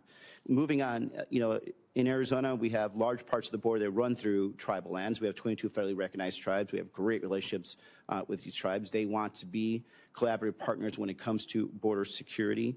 And then we have some great programs that have worked in the past. For example, the Shadow Wolves program with the Tohono O'odham Nation. It's a really good example, collaborative program. But as DHS Secretary, what is your plan to consult with our border tribes and work together to balance both national security but also their sovereignty? Yeah. Well, Senator, I believe that my experience as governor and my relationship with working with our tribes is going to be an incredible, powerful tool for me to bring to bear at the Department of Homeland Security to work on how we secure our southern border, but still respect their sovereignty and still be able to work with them. This year, when looking at public safety issues that we had in South Dakota and their lack of ability to hire tribal officers on our reservations in South Dakota, I offered to train federal law enforcement officers, BIA officers, but also their tribal police in South Dakota at no cost to our tribes. And it's been an incredible, powerful tool that we've had to build relationships. Those tribal police had the chance to go through academy with the local maybe deputies from the counties and the state highway patrol troopers that were coming on board. And those relationships have built partnerships in our state that we didn't have before. The Shadow Wolf training opportunity is incredible that was down in Arizona that you spoke of too. And in looking into that program, I have an opportunity to have a secure border, but also have it reflect their values and their culture and have their own people be a part of the solution. And then even when it comes to the infrastructure of the wall, that we're respecting that and their landscapes and their land as well. So I look forward to working with you as we move into this next administration to be able to protect our country and then work and respect our tribes as we do so. Thank you. And the President Trump and some of his other potential staff and advisors have been very vocal about implementing a mass deportation strategy. You know, talking to my agricultural community, my dairy community, they have concerns that this approach will lead to workforce shortages that will further drive up the costs of everything. And something that we have really been working hard to across, I think, a bipartisan manner to bring down the costs of everything. And unfortunately, this would reignite inflation. What is your plan to ensure safe and legal immigration processes for agricultural workers while protecting local agricultural operations, including those both in of our home states? Well, Senator, the President and President Trump has been very clear that his priority is going to be deporting criminals, those who have broken our laws and perpetuated violence in our communities.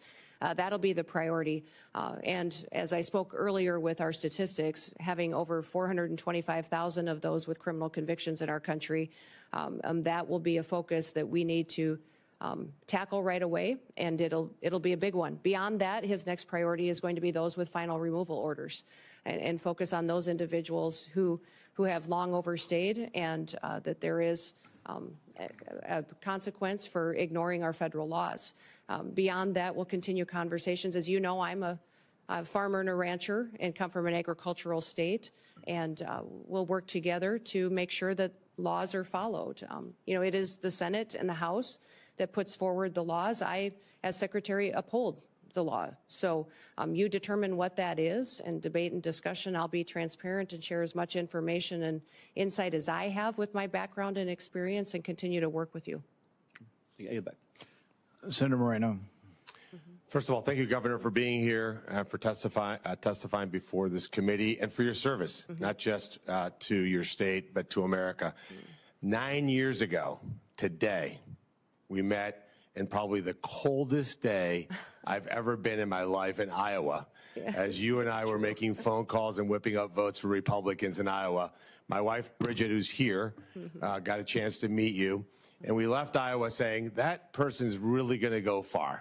And here we are 9 years later. You've been an amazing governor, amazing congresswoman, and now you're going to make an even better Secretary of the Department of Homeland Security. So I think sometimes in D.C. we tend to complicate things. There is a current Secretary of Homeland Security. So why don't we take this opportunity to do a little job review and compare and contrast him to you. So just if you don't mind, I'll ask you some questions and you can give me an answer. Secretary Mayorkas allowed about, you said it, just about 400 people on a terror watch list to come into this country illegally. If you were confirmed as Secretary of Homeland Security, how many people on the terror watch list would you allow into this country? Well, Senator, we would work every single day until we had that number was zero. And if you look at the previous Trump administration over his entire 4 years, in comparison to Joe Biden's number, President Trump, it was 11 that were then removed from the country and face consequences. When you look at the 382 that Joe Biden has let in and the policies continue, is shocking and needs to be changed immediately. Mayorkas let in about 12,000 murderers. How many would you target to let into this country? My goal every day would be to have no murderers allowed into this country and our communities. Mayorkas allowed 16,000 rapists. How many would you target to let in? Every day I'd work to make sure that there was none let into this country. He let 600,000, Mayorkas, 600,000 people with criminal convictions. How many would you allow in? We would work every day to make sure people are safe and that those with criminal. How many private jets would you have the United States taxpayers have fly into foreign countries to pick up people to bring them here? Senator, we will no longer be undertaking that mission at the Department of Homeland Security. So not 700,000 individuals on private jets over the last 4 years. You would not have any. No. I'll be working with President Trump to put in place his agenda in adherence to our federal laws. And how many Clearly, Senator, during this election, the American people said they did not support that and that that would not be a part of this new administration. How about sex change operations for illegals? How many of those would you suspect you would fund? Senator, I believe that the Department of Homeland Security will be reevaluating its mission in this country to not allow that going forward under President Trump's goals. And if you had an illegal migrant that was in this country and they committed a crime, would you offer them airfare from one state to another to evade law enforcement? Sir, I will be following this nation's laws and the Constitution and make sure that all laws are adhered to. And if you had been the head of the Department of Homeland Security a year or so ago, would you have closed a detention center in Georgia that would have allowed the release of somebody charged with a crime? Sir, I don't have the specifics to that situation, but certainly that would not be something that I would want to have under my watch. So just to be clear, Lakem Riley would be alive today if you had been the Secretary of Homeland Security. Senator, my hope is that that would be true, yes.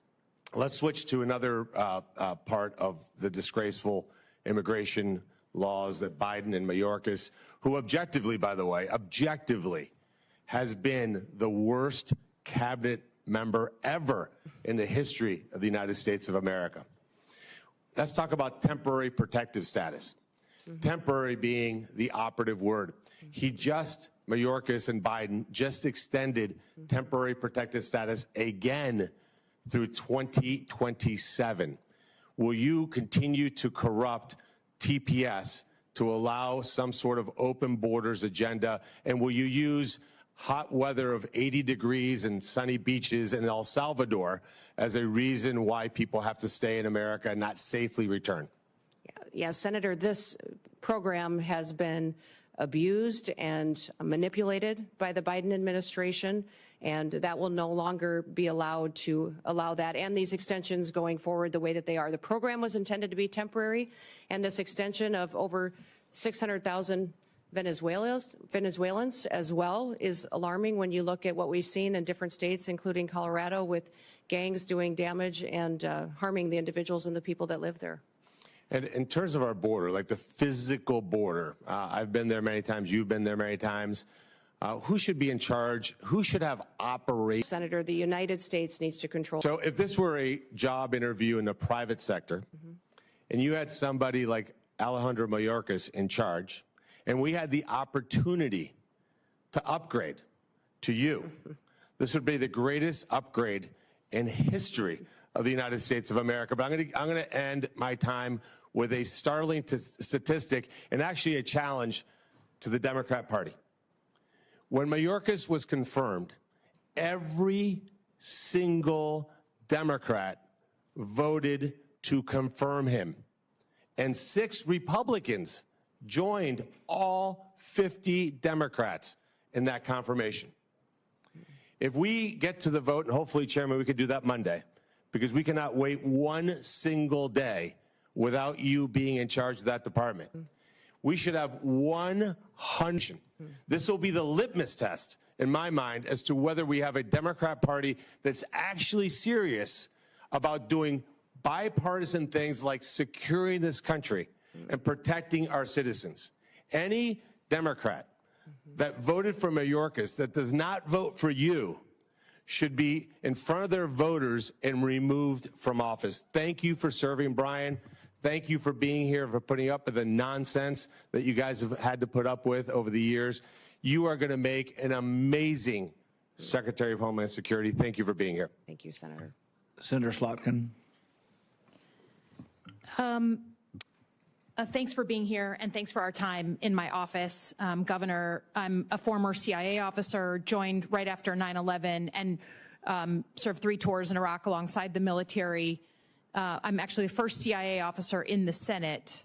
To me, the most important thing, again, as a Democrat from a state that Trump won, right, on the same ballot, we both won. I understand we're going to have different policy opinions. I certainly understand that the president or incoming president has the right to nominate whoever he wants. Those are not the issues for me that I'm going to spend my time on. The ones that I care about the most relate to the mission of the organization when it was founded, protecting the homeland. And I think, to me, it's one thing when there's campaign rhetoric or politicization of things. Everyone does that on both sides of the aisle in this committee and in our line of work. But when it comes to actually protecting the country, you do have to be clear and honest about facts and not conflate things. So it's just important to me that I know, particularly since you do have one of the intelligence agencies within the Department of Homeland Security, that you're going to call a spade, right? The most recent acts of domestic terrorism in New Orleans, horrible incident, in Nevada, had nothing to do with migrants, correct? Correct. They were homegrown American citizens. One of them was actually in a very elite military unit. I mean, it's horrible. It's one of the hardest things to catch, the sort of lone wolf, radicalized American citizen. Recent examples of domestic terrorism were not what we've spent the majority talking about today, a migrant. And I don't dispute there is crime. But I just want to know, and I want to hear from you as an intelligence officer, that you're going to speak about real threats and not blow something up, politicize something, make something more exciting, because that's maybe what the president wants to hear. But your mission to protect and defend the Constitution means calling honestly what the threats are to the country. Can you just give me a yes or no, please? Yes, Senator, I will be as transparent and factual every day with you and the American people as possible based on the information that I have. I don't know if the investigations are closed in New Orleans and in Nevada, but what we know so far and needs to be relayed to the American people needs to be the truth and facts. Yeah, I'd ask that. We on protecting the homeland. I'm a Middle East terrorism and militia expert by training, so I believe deeply in it. And every country of the world gets to decide who comes inside its borders. That's not a radical concept. But I think I've been open with this committee that it is also on us to fix the deeply broken legal immigration system. I'm glad to hear that you're going to carry out the laws on the immigration system. Democrats and Republicans are to blame that we haven't fixed this system. But I also believe you can't fully control the border unless you give people that we need for our companies, for our economy, a legal vetted way to come here. So do you believe in legal vetted immigration and that we need more of it in the United States? I do believe we need to follow our legal immigration laws and that it needs to be vetted. We need more resources, I believe, in some of the elements of this to ensure. Do you believe that our economy depends and needs some level, just like your family came from Norway and on economic, drive and wanted a better life? Immigration's always been a part of our history and will be a part of our future. We just need to make sure that we're adhering to our nation's laws, which this body has the ability to. I'm with you. Continue to change and to put in place. Again, going back to the fact, President Trump said in November that he is willing to use law enforcement, National Guard to go after, quote, the threat from within the United States. I don't know exactly what he was talking about. But we have recent examples from your predecessors at DHS where federal law enforcement were sent into a state, in this case Oregon, without coordination with the governor. Those federal law enforcement officers at the time were putting down threats to federal buildings, and they were legitimate threats. I don't dispute there was destruction of property going on during a bunch of protests and riots. So I don't dispute that, but they weren't wearing insignia. We talked about this. They weren't wearing any markings. So people were arrested by folks in fatigues with no names, no idea who they were, like right out of a bad Hollywood movie, okay? If the president asks you to send in federal law enforcement to a state without coordination of that governor, would you support that action? You know, Senator, my job, if nominated and sworn in as Secretary of Homeland Security, is to uphold the Constitution and to uphold the rules of this country. Yes, that will be the oath and the pledge that I will be making. And my goal also is to work with you to ensure that we have situations that are always appropriate, that we are well defined. I just need to know, you're a former governor. You can imagine that if Joe Biden sent in 700 federal law enforcement under Secretary Mayorkas without coordinating with you, I think we can agree you'd be a little upset. So I just ask that you give the same respect for coordination. We are very sensitive. People are worried about politicizing of law enforcement and the uniformed military. That's a bad thing. I hope we can agree. Lastly, I will just say, your help staffing that. We know you aren't, right now, across many administrations, we haven't met our staffing goals at DHS, and that's a problem, so we really want to make sure that opens on time. But I also want your assurances, you know, you received FEMA assistance from Joe Biden's administration, right? You had historic floods, you asked and requested of the administration, and you were given millions of dollars to help with that. I understand you don't like Gavin Newsom, but can you say in front of the American people that you will open the books to this committee, who does have oversight over FEMA, right?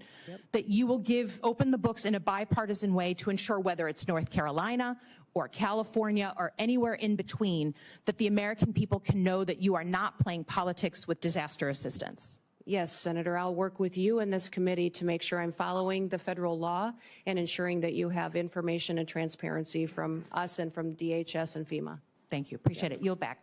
Senator Langford. Governor Noem, great to see you. Great to see you, too. Thanks for being here. Thanks for accepting this nod that the president has given you. For Brian, thanks. Both of you, you've walked through a lot. I have had the privilege of knowing you for a very long time, since we served together in the House of Representatives. So I have the benefit of knowing your qualifications and how strong you are in all these background issues and how hard you work on these things, because I've seen it firsthand. So I appreciate you stepping into this, because a lot of attention across the country will be focused on this. You know that full well, and you've stepped into it. For Governor Landry, my state and many folks in my state are praying for you and for your state. You've done a great job in leadership at this moment in a very, very tough time for Louisiana. And we don't want to see acts of terrorism anywhere in our country. It's incredibly difficult days for a governor. So thanks for your leadership on that as well.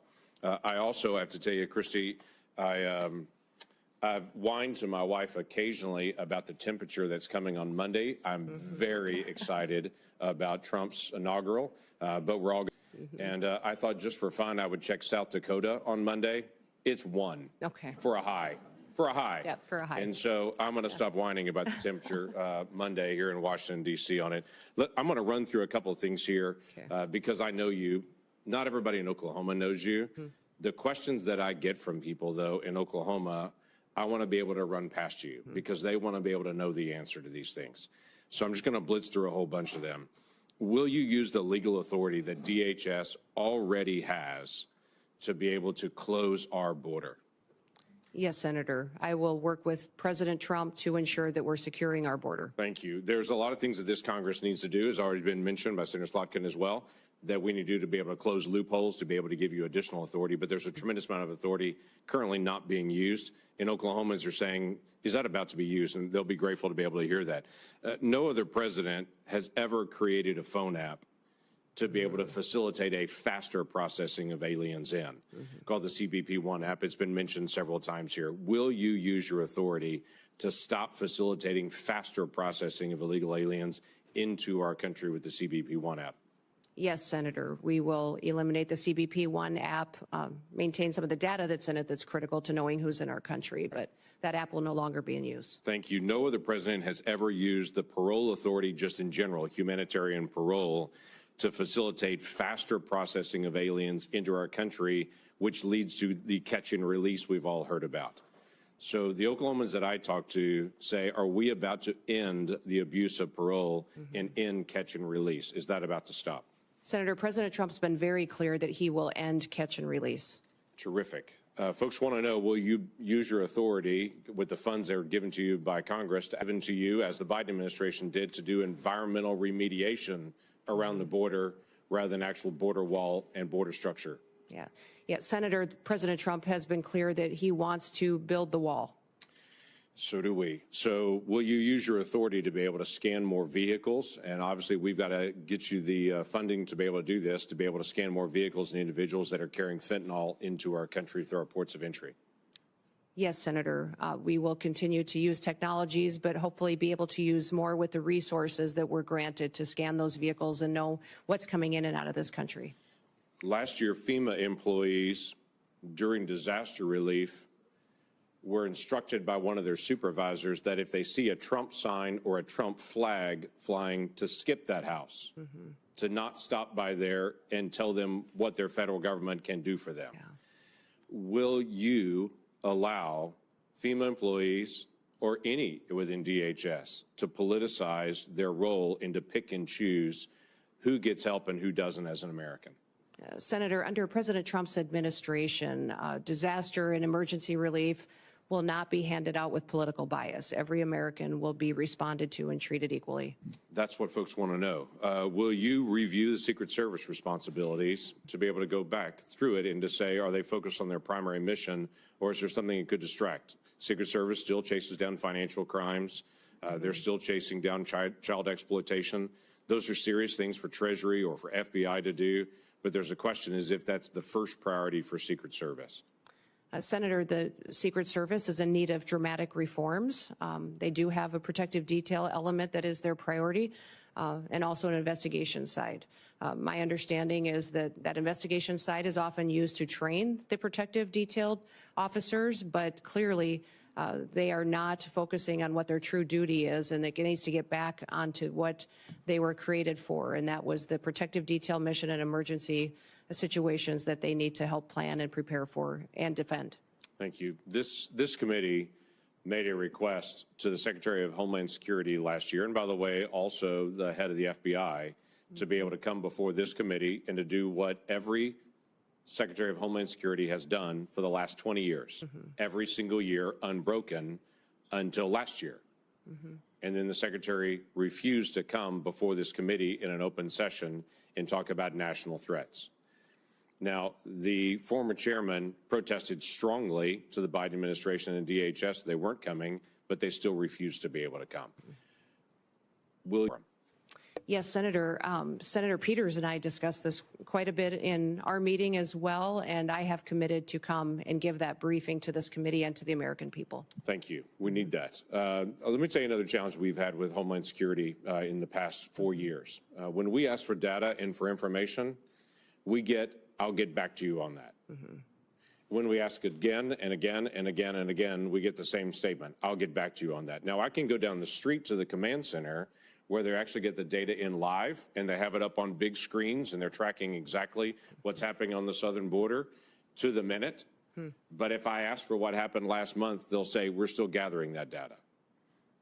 We're not asking for anything other than what Congress is supposed to get. That's the ability to be able to see data and to have real oversight over DHS. And that has been a failure of this DHS, along with multiple other issues on that.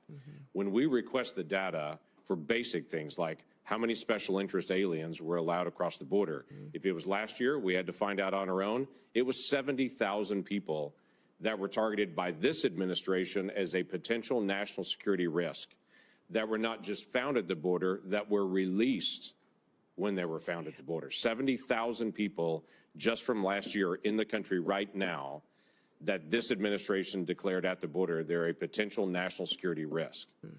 Now, I know you're not going to do that, but when we have to be able to screen individuals there, we're just doing our oversight responsibility. You've served in Congress before and did a great job on that and did oversight. We want to still be able to do the same thing. Will you provide data to this committee so that we can cooperate with you to help? Senator, I will follow the law and be transparent with you and allow you to do the due diligence towards oversight that you are tasked with. I have absolutely no doubt about that, Governor. I have absolutely no doubt. Looking forward to you serving in that role. Thank you. Thank you. Well, congratulations, Governor Noem. You are almost done. Okay. We've been through a lot of questions. I think you've handled the questions very well. And there's going to be, I'm going to ask a couple of questions, and I think the ranking member has a few, and I think we'll be done very shortly. I think a lot of Americans, including some conservatives, misunderstand the First Amendment. They think the First Amendment says that Facebook has to publish my opinion, or the Wall Street Journal has to publish my opinion, or we need to force them to be fair. That's not what the First Amendment's about at all. The First Amendment really doesn't apply to telling private companies what we can or cannot say. YouTube censored me, and I despise their policy. They actually took down speeches I made on the floor. But really, I don't have a legal recourse other than I can complain about YouTube being unfair and not hosting, both sides of an issue. However, with the government, though, there is a rule. The First Amendment specifically says bridging speech. And this is what really got us worried about, what not only the FBI was doing, but the Department of Homeland Security, actually meeting with these companies on a weekly basis. And imagine the chilling effect of this. Imagine that there are cameras here, that they're going to end their filming of this interview and then decide, well, what she said or what he said really was misinformation and we should edit that out. Can you imagine? It's just hard for me to imagine that the media has not, which once defended the First Amendment, hasn't been in more of an uproar over the government meeting with the media to decide things. Some of this we didn't know, and then Elon Musk bought Twitter. People asked him, they said, well, you paid $44 billion for Twitter. Isn't that too much? And he said, I paid $44 billion to defend free speech. And it's been an amazing service, not only to open up the forum to more viewpoints, but to point out what the government was doing. In this last week, we heard from Mark Zuckerberg, who said that the pushiness, the coerciveness of government meeting with them was unprecedented, and that they pushed back. But he also said worse than them just sort of telling him he should restrict speech, come after him through antitrust law. They threatened to remove parts of, Section 230 of the liability protection. Just to imagine this bully nature of government. And I know you're opposed to that, but if you're confirmed and you're in a position of saying, we're just no longer sending people to meet with media, and the way I describe it is to talk about constitutionally protected speech, because some will say, oh, well, what about, pornography, or what about child trafficking? Those are illegal. Those are not constitutionally protected speech. You have every ability to meet with that. But for constitutionally protected speech, will you tell us in America that you will no longer be sending government agents to meet with the media? Yes, Senator, I'll work with you to ensure that civil rights and liberties are protected and that we are not in the misinformation and disinformation space like the current DHS is. The only other thing I would ask on this basis is we will send requests. We sent requests previously, sometimes and often bipartisan requests for information. The Twitter files, Michael Schellenberger, Matt Taibbi, Barry Weiss did a great job of showing what was happening in Twitter and how they were cooperating with government. I think the other investigation that needs to occur is who were the people in government they were talking to? Do they still work at DHS? And can we make sure that they're not in a position of authority? And this is not something I'm going to tell you to do. It's just a request that you have your own investigation, that you have people who work for DHS to say, we are going to look for people who are bringing their political bias to work and trying to influence speech, rooting that out and making sure that these people never again have that responsibility, because I think that I don't think there's ever been anything like this as far as the restriction of speech. And I think the election is largely going to stop and tilt things the other way. But will you help us by looking internally for those who are trying to restrict speech? Senator, I look forward to working with you on that mission. I don't have any other questions now, but I think Senator Peters and Senator Blumenthal. And we'll see how it goes. We're going to start with Senator Peters with one more 5-minute round. Yeah, I'll be fairly brief. We've had opportunity to talk at length about many issues, and again, I appreciate that, Governor. I just want to stress going forward, and we've heard a lot of comments here. I think there's been a fair amount of political share the notion that we want to be a fact-based committee and try to find tangible solutions to the tough problems that we face, and data is important. We've heard a lot of numbers being thrown around here, and I don't have time to go through and challenge those numbers. Some of them we don't even know where they came from. I don't think that's helpful to the very important mission, if confirmed, that you're going to be dealing with. So I hope in the future that we're actually dealing with facts. You've mentioned many times that you do want to deal with facts and real data. And again, we heard a lot here that's not real data, and we should not operate that way. And if confirmed, when we move forward, I'm going to look forward to working with you based on the facts and understand where the real threats are, how we need to appropriate resources to make sure we're meeting those threats. And let's take this hyper-partisanship out. It's resulted in a polarization of people here.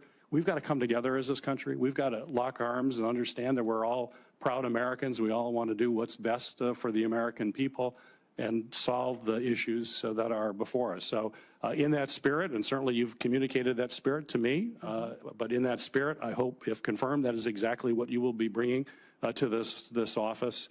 And let's move away from this toxic political environment that we have in the country and celebrate what's great about our country and the spirit of bringing the American people together. So I have one question before we turn it over to other members. As a member of this committee, as well as the Armed Services Committee, I focus while addressing the growing threats that drones possess. We certainly see what drones are doing in changing the face of warfare, whether it's in Ukraine and other battlefields around the world.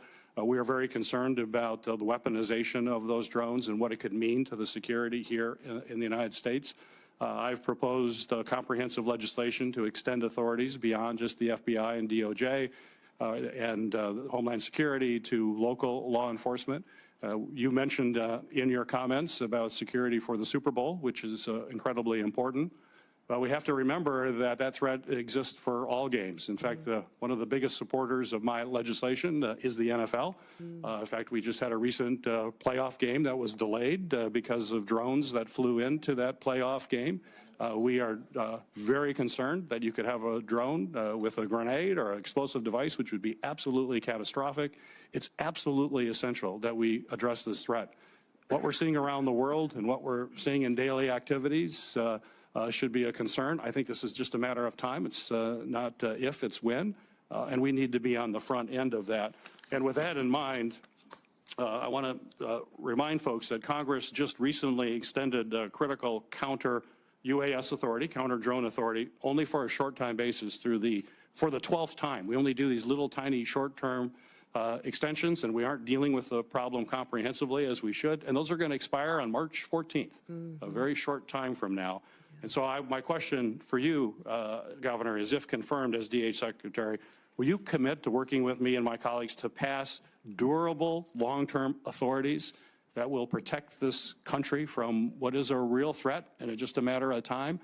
And I don't want to have a horrible incident occur and people wonder why we didn't take action beforehand. So please address that. Senator, I look forward to working with you in this committee to address the threats we may face and the usage of drones in this country and in our national security interests and our homeland security interests. So thank you for bringing up the conversation today, because it is one of the areas within DHS that we have a responsibility to address in cooperation with Congress. And my first comments on bringing people together. Please comment on that. Oh, well, thank you, I didn't sir. ask that question, yes, but no. it's in my 24 seconds left. I'm looking forward to working with everyone, Republicans and Democrats, and everyone else in between that in this country that is focused on keeping America safe and secure for our future. I would just point, Senator, to my background and my history. When I came to Congress, I worked with Republicans and Democrats on both sides of the aisle on many pieces of legislation and was very happy to do so and focus on priorities on where we could agreement, knowing we may disagree on some issues, but there was areas where we could keep the federal government accountable and do due diligence by the people that pay their taxes and get up and go to work every single day. As governor as well, I was governor for every single person in the state of South Dakota, and they were my #1 priority, and everyone knew there that it didn't matter if you were Republican or Democrat, that my focus was on them and keeping our state thriving and free.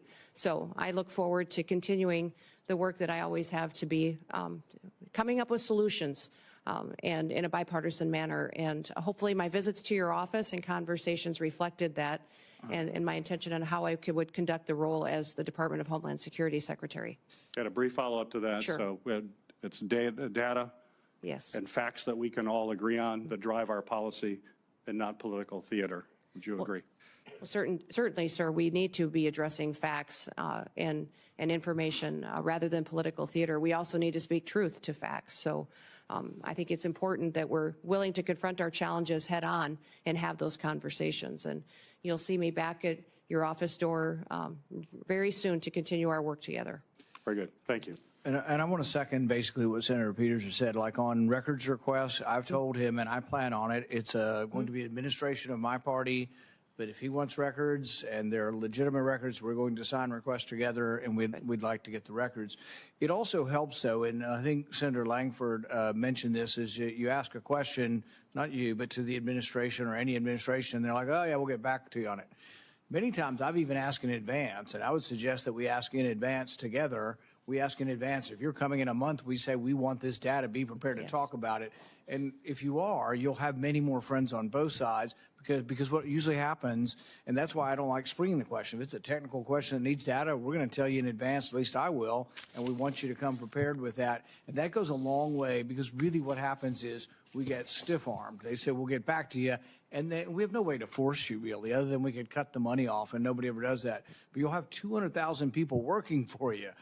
By goodness, send your experts out, scour the records. And it is true. I mean, facts are difficult, and sometimes there's different spins on the same set of facts. But I think that will help. On the drones, I think we need more facts, you know, so I'm more than willing to work with the ranking member on doing something on drones, but I don't want every sheriff out there shooting up in the sky at stuff. We got to figure out, we got to get the truth about, do we really have drones everywhere flying all the time? How many of them are planes? How many of them are drones? And let's go through this, and then let's figure out. And then let's talk about how we bring drones down. If we interrupt and collect a lot of cellular signal through that, are we doing it with a warrant? What are we going to do with all the Americans' data that we've collected to take down drones? If we have to take a whole cell tower's worth of data, there's a lot of innocent people's data is going to be collected in that. Is that being gotten rid of? So I think there are ways we can get to the right place. Everybody, obviously, nobody wants drones coming down. And the only other thing that I'd add on drones before I turn it over to Senator Langford is, look, I'm all for the NFL being protected, the Super Bowl being protected. They need to pay. They are a very rich organization. They want drones flying over in New Orleans. I'm all for it. The NFL ought to pay the government if the government's doing it, or we ought to have private contractors doing it, but they shouldn't just get it for free. Senator Langford. Thank you. Thanks again. As Senator Paul will remember on this, there used to be a public-facing website that all Americans could actually get the data, what's happening on the border, what's actually moving, and then when the numbers got bad, that seemed to disappear. And then we couldn't even get the data anymore. So I look forward to actually finding ways to be able to have everybody has the ability to be able to see some of this data as well on it. There's a reason that the DHS secretary is the very first week of nominations. This is a really important role, and it is a nonpartisan role. It is a national security role, and we're grateful that you stepped into this, but it is important that we actually get you on the task to be able to make sure that's out there. You mentioned earlier in your testimony that we do have a morale problem at DHS right now. And I think a lot of that is because people that signed up to be federal law enforcement to be able to protect the United States of America have felt like they've been sidelined and they've not been able to do their job that they really signed up for. And what I'm hearing from you is you're going to allow the law enforcement is there to actually help protect the country and the citizens in those communities, that you're going to allow them to do that, and that's helpful. So I have two quick things that I want to be able to mention on this. One is right now, just in the structure of this, and we can talk about this at a different time, but CBP facilities that are along the border are really run by a different entity called GSA. And they're not allowed to be able to do updates on their facilities or to design their facilities. Somebody who lives 3,000 miles away and who doesn't actually do Border Patrol work, they actually design and oversee their facilities. That's a problem that we've got to be able to fix. So we've worked to be able to give more flexibility to CBP, that when they have difficulty and challenges there, they have the ability to be able to make those changes. But I'm not going to ask you to make a commitment to this because this is just one of those detail areas. But will you commit in the future to working with us, that this committee and you can work together to be able to figure out how the folks that are on the field can actually make decisions about the facilities they work in? Yeah, Senator, I commit to working with you on that issue. It's terrific. And then I had a constituent in Oklahoma that is a hunter, like you are, like I am. Yeah. He had a bag that he had some additional rounds that were in his bag that were left over from a hunting trip months before. He packed his bag, went on a vacation trip overseas, went through security with his bag. When he got overseas and then left and came back, they scanned his bag and said, you have bullets, you have rounds in your bag. And he had, I think, 5 that were in his bag that he didn't even remember were left over in an outside pocket from a hunting trip before. Well, they promptly put him in jail and held him there and detained him there. Now, we worked through all the process to be able to get him back. My question is, that same bag went through TSA security in my state before it went through security overseas. And so one of the questions that I've asked is, why were those rounds picked up there and not here? Now, we don't have the full answer to that yet, but that's just one of those TSA questions that we need to have. Americans right now are on planes all over the country, and they count on a certain level of security when they go through that process. So in the days ahead, will you work with me to be able to identify what are the challenges that we still face with the screening process and to be able to correct those for the security of all Americans? Yes, Senator, I will work with you on that. I was surprised TSA didn't come up more today, but that is a area in need of reform as well, and I look forward to working. Thank you. I yield back. Government needs a healthy dose of common sense, you know, bullets in your bag. I had a guy with bullets in the back of his pickup truck coming back from Mexico. We arrested him and took his truck, and only because the Institute of Justice fought for him for 3 years did he get his truck back. I mean, that's crazy, the things we do. Let's have some common sense, and hopefully someone overseeing it will allow that. Senator Blumenthal, you're going to finish this up. Thank you, Chairman Paul. I'm the last of your questioners, so that means I get unlimited amounts of time. Okay. Not really. Not even close. I want to sort of continue the emphasis on bipartisanship and most especially on immigration reform. What this nation needs is comprehensive immigration reform. We know about the need for more H-1B visas and other kinds of extensions of the visa program that enable the United States to have more workers that are desperately needed in certain areas of our country. We know that there has to be better border security generally. We know we need to provide some kind of path to earn citizenship for a lot of the undocumented people in this country. And we know it's possible because we did it in 2013. The United States Senate, as you will recall, passed a comprehensive immigration reform measure. Overwhelmingly, it was bipartisan. I was proud to be a part of it going through the Judiciary Committee, but obviously it will involve Homeland Security. And I hope that we can continue, as Senator Langford was a part of the effort in the last session, to expand on those efforts and move forward on a bipartisan basis toward bipartisan, comprehensive immigration reform. I want to talk to you a little bit about domestic terrorism,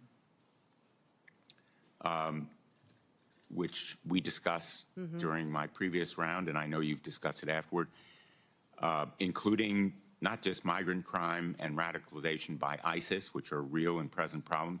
I also want to ask you about domestic terrorism events.